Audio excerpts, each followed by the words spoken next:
दोस्तों नमस्कार। आज मैं आपको दिखाने वाला हूँ चाचा ताला सैयद से जुड़ी कुछ रहस्यमयी बातें ऐसे कि यहाँ पर आज भी चाचा ताला सैयद के कंकाल नज़र आते हैं। और सबसे आश्चर्यजनक बात तो ये है दोस्तों कि जितनी बार हम इस मज़ार को नापते हैं उतनी बार ये मज़ार कम या ज़्यादा निकलती है। और भी ऐसी कई रहस्यमयी बातें हैं जो हमें यहाँ आज जानने को मिलेगा। चाचा ताला सैयद को दोस्तों कौन नहीं जानता है, पूरा बुंदेलखंड देश विदेश के लोग तक जानते हैं, क्योंकि उनकी लड़ाइयों के बारे में जिक्र किया जाता है कि बड़े लड़ैया महुए वाले जिनकी मार सही ना जाए, एक के मारे दो मर जावे, मरे तीसरा दहशत का है। तो ये जो पंक्तियां हैं वीर आला उदल के लिए कही जाती और वीर आला उदल से संबंधित चाचा ताला सैयद को भी याद किया जाता है। चाचा ताला सैयद कौन थे, इनका इतिहास जानने के लिए हमें 800-900 वर्ष पूर्व यानी कि पहले जाना होगा। दोस्तों बाकी इतिहास की चर्चा हम ऊपर आपको मज़ार के पास लेकर जाकर वहीं पर करेंगे। तो आप देख सकते हैं कि ऊपर जाने के लिए सीढ़ियां हैं और ये बोर्ड लगा हुआ है चाचा ताला सैयद का। चाचा ताला सैयद की मज़ार बिल्कुल ऊपर बनी हुई है और वहाँ पर ऐसा भी बताया जाता है कि वहाँ एक मज़ार नहीं है, कम से कम 8 से 9-10 मज़ार वहाँ पर बनी हुई हैं। उस मज़ार में बहुत से ऐसे रहस्यमयी बातें हैं, बहुत सी ऐसी रहस्य से जुड़ी जिनसे आज तक आपने रूबरू शायद ही हुए हों, ऐसे कुछ रहस्य वहाँ पर छुपे हुए हैं।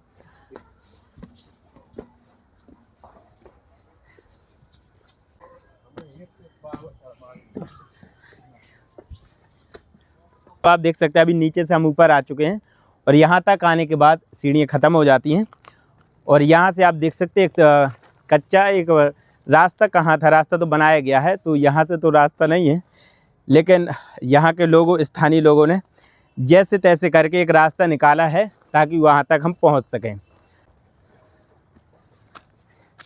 तो आप यहाँ पर देख सकते हैं एक कुटिया बनी हुई है, यहाँ पर शायद एक बाबा जी रहते होंगे जो यहाँ की देखरेख करते हैं, यानी सेवा करते हैं। चाचा ताला सैयद की मज़ार की पूरी देखरेख उन्हीं के संरक्षण में रहती है। और है नहीं यहाँ पर, नहीं तो मैं उनको रूबरू करवाता आपसे। ताला लगा हुआ है, ठीक है। इसके बाद ये जो चट्टानें आपको दिख रही हैं, जो शिलाएँ दिख रही हैं, ये मैंने जैसा आपको शुरुआत में जिक्र किया था कि 10 से 12 मज़ार यहाँ पर हैं।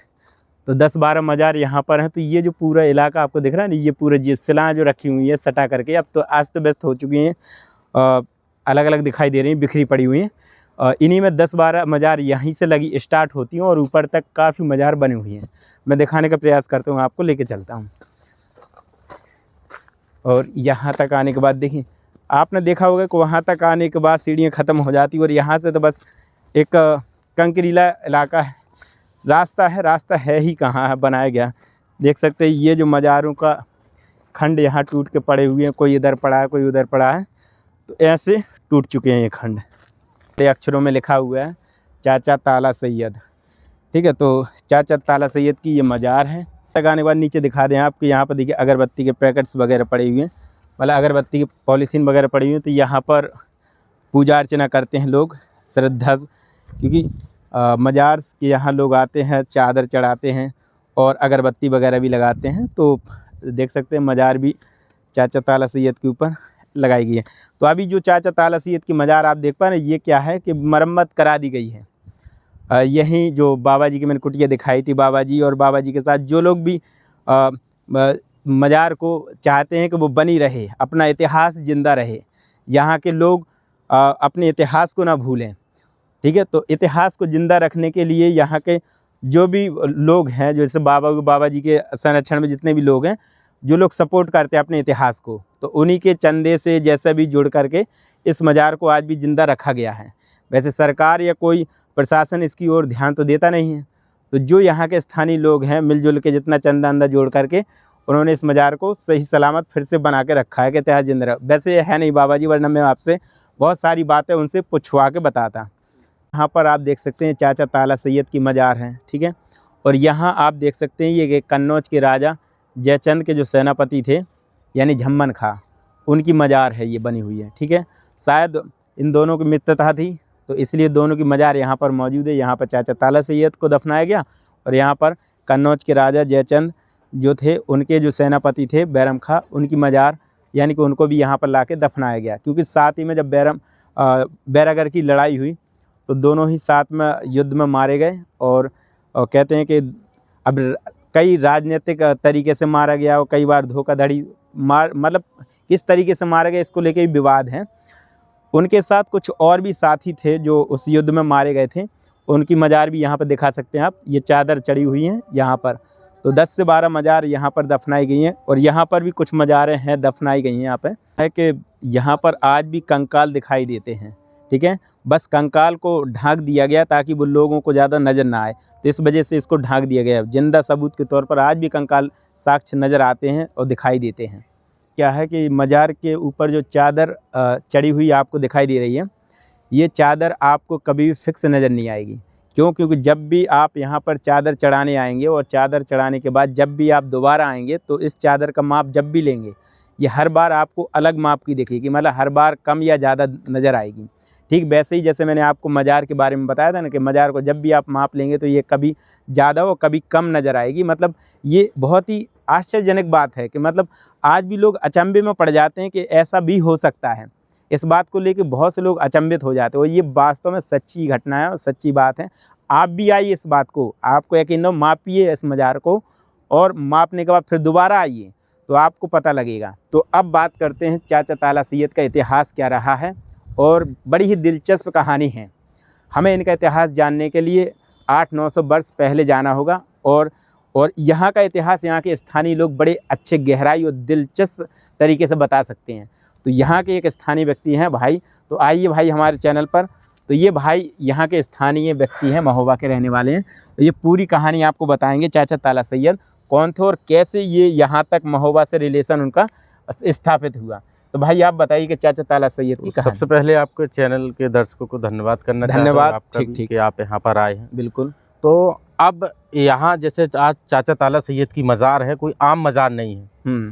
चाचा ताला सैयद आला उदल के चाचा कहे जाते हैं। चाचा तो फिर अब आला उदल से जोड़ा जाता है तो महान तो है ही, महान तो है ही। बिल्कुल। अगर हम इस मज़ार की अगर बात करें तो हम किससे कहानियाँ सुनते हैं कि जो मज़ार है यहाँ पर आप देखेंगे कि जो चादर है आपको छोटी और बड़ी देखने को मिलेगी कई प्रकार। बिल्कुल बिल्कुल। हमने ऐसा सुना है कि यहाँ पर आप जब नाप लेकर यहाँ पर जाओगे, जैसे मन्नत होती है लोगों की, बिल्कुल बिल्कुल, तो नाप लेकर जाओगे 6 फुट की चादर है, तो जब बाद में आओगे तो या तो उस मतलब 2-4-5 इंच फर्क आएगा जरूर, उसमें थोड़ी बहुत आएगा, ऐसा कहा जाता है। सच है। यहाँ पर एक नहीं कई मज़ारें बनी हुई हैं। अच्छा। और यहाँ पर कंकाल भी हमें देखने को मिलते हैं। बिल्कुल बाकायदा, क्योंकि यहाँ बनी होगी मज़ार, समय के साथ सब कुछ ध्वस्त होता जा रहा है। ये अब टन यहाँ आप देख सकते हैं। खैर मैं हालांकि इतिहास की आपको बात करता हूँ, आखिर क्या इतिहास रहा आपका। हमने मज़ार तो दिखाई, बिल्कुल आपने इतिहास बताइए, और हम इतिहास की चर्चा करते हैं। अगर इनके इतिहास की हमें चर्चा करनी है तो लगभग आज से 900 बरस पहले जाना पड़ेगा। बिल्कुल ठीक है। लगभग 11वीं और 12वीं शताब्दी के बीच इनका अलग ही वर्चस्व रहा। अच्छा।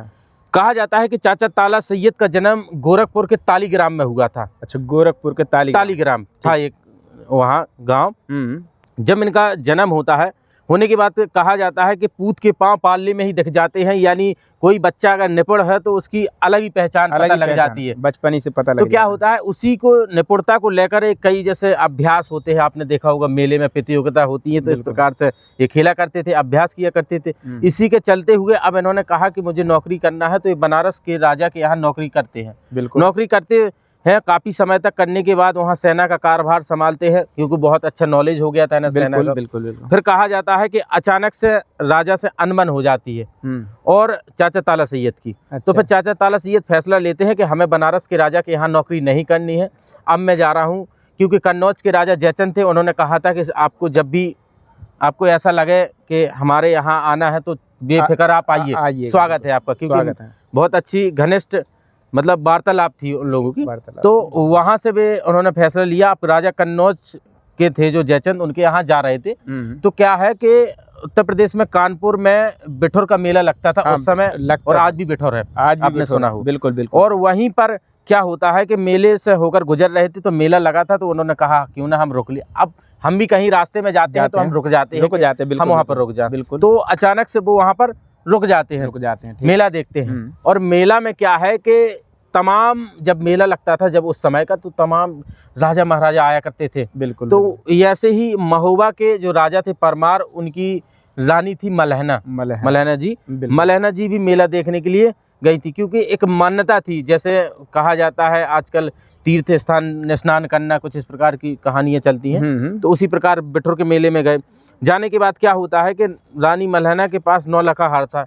9 लखा हार की कहानियाँ आप जब सुनोगे, इंटरनेट से निकालोगे, तो उसकी कीमतें कई करोड़ों में थी, कई करोड़ों में, हीरो से जड़ा हुआ, हीरो से जड़ा, बिल्कुल। तो वहाँ एक कैंप लगा करते थे राजा महाराजाओं की अलग। तो कैंप में क्या होता है कि जैसे ही कैंप लगा था, तो वहाँ पर थोड़ी दूरी पर मांडवगढ़ का राजा राय करेंगा, जिसे करिया राजा भी कहा जाता है, बिल्कुल, बिल्कुल। तो वहाँ पर वो भी आया था।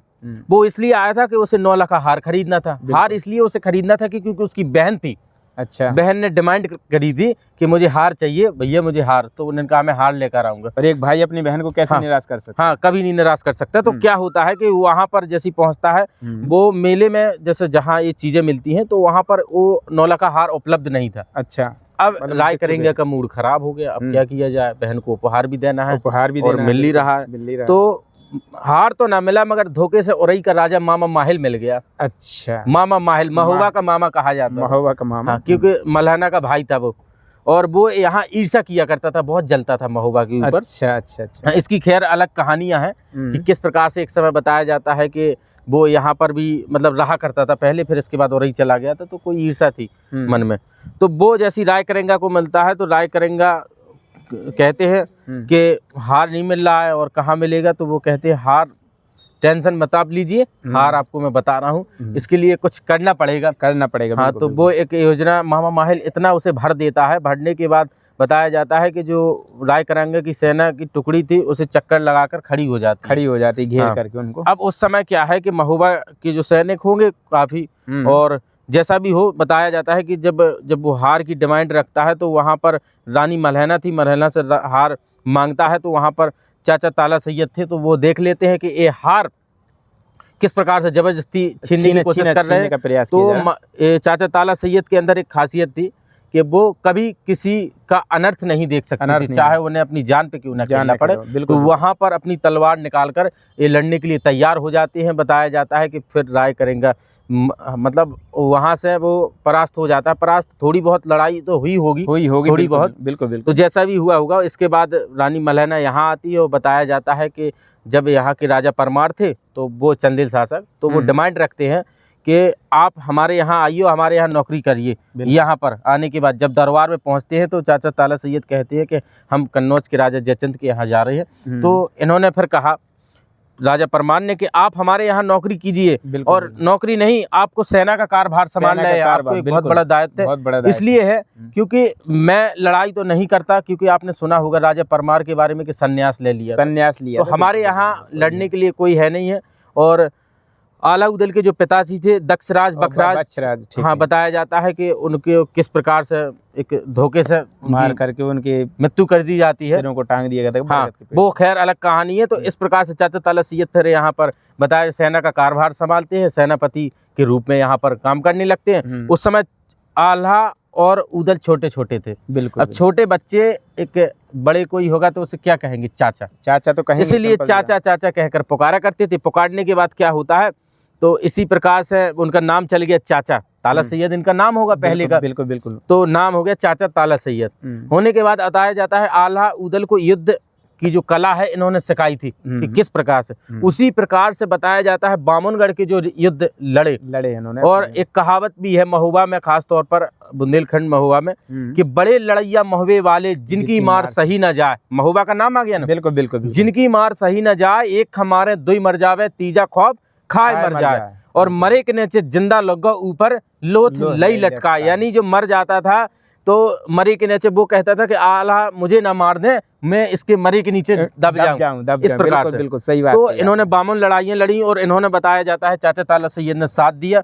देने के बाद क्या होता है कि जब आल्हा उदल बड़े हो जाते हैं, उन्हीं के बाद फिर एक बार फिर बैरागढ़ की लड़ाई होती है। अच्छा। जब हमने ये जानकारी निकाली इंटरनेट से कहीं से, तो हमें ऐसी जानकारी मिली कि बैरागढ़ की लड़ाई में इन्हें धोखे से पीछे से वार करके इन्हें मार दिया जाता है। यानी ये वीर गति को प्राप्त हो जाती है उस समय। होने के बाद अब क्या है कि अक्सर हमने देखा है कि कई मज़ारें युद्ध के आसपास बना दी जाती हैं। बिल्कुल, बना दी जाती है। मगर कई प्रकार से जब कोई की इच्छा होती है कि मुझे इसी जगह पर दफनाया जाए, तो एक कहानी है, बताया जाता है कि चाचा ताला सैयद, रानी मल्हना थी यहाँ की, उनसे वादा लेते हैं कि अगर मैं कहीं वीर गति को प्राप्त हो जाऊं तो मुझे पहाड़ी पर दफना देना कीरत सागर के जस्ट बगल में, कीरत सागर के जस्ट बगल में, क्योंकि यहाँ पर बताया जाता है भुजोरियाँ विसर्जन होती हैं जो प्रति साल कजली मेला महोत्सव होता है।